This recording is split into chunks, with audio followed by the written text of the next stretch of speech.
presenting by Deep Music।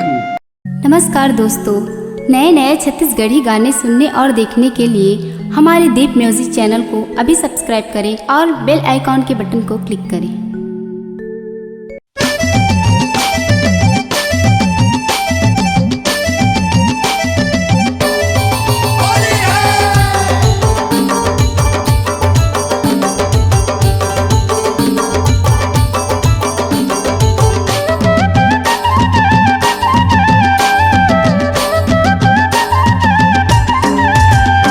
दीवानी हो गए वो राधा रानी मोहन के संग। दीवानी हो गए वो राधा रानी मोहन के संग। बंसी वाला के संग, मुरली वाला के संग। बंसी वाला के संग,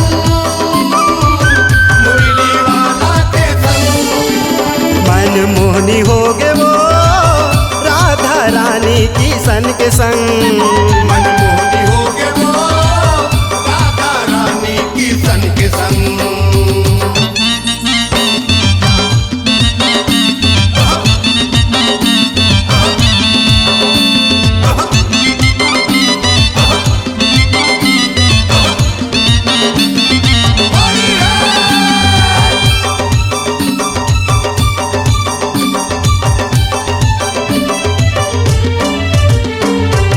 बंसी वाला तोर बंसी के धुन अड़बड़ भात है मौला।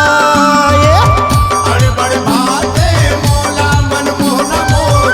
अड़बड़ भात है मौला। तरसत नैना तरसत है जिमेरा, एक झलक बर मौला।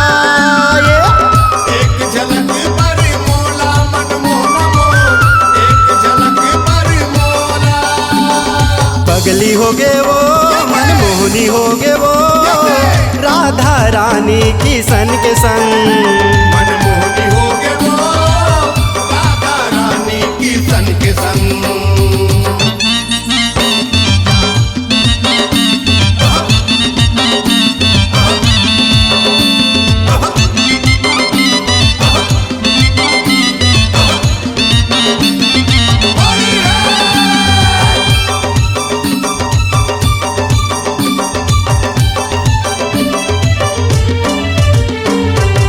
माया प्रीति के बंधे है बंधना, झन छूटे का भूसंगना। ये जन छूटे कबू संगना। जन छूटे कबू संगना। माया के रंग माँ सर्वस रंगे हाँ, ए मनमोहना तोर रंग माँ। ए मनमोहना तोरी रंग माँ। ए मनमोहना तोरी रंग माँ। रंगे रंग मरंगे वो छोट को सरिया वो रंगे कला के रंग। दीवानी हो गए वो राधा रानी मोहन के संग।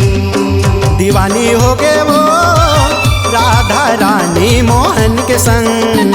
दीवानी हो गए वो राधा रानी मोहन के संग। बंसी वाला के संग, मुरली वाला के संग। बंसी वाला के संग, मुरली वाला के संग।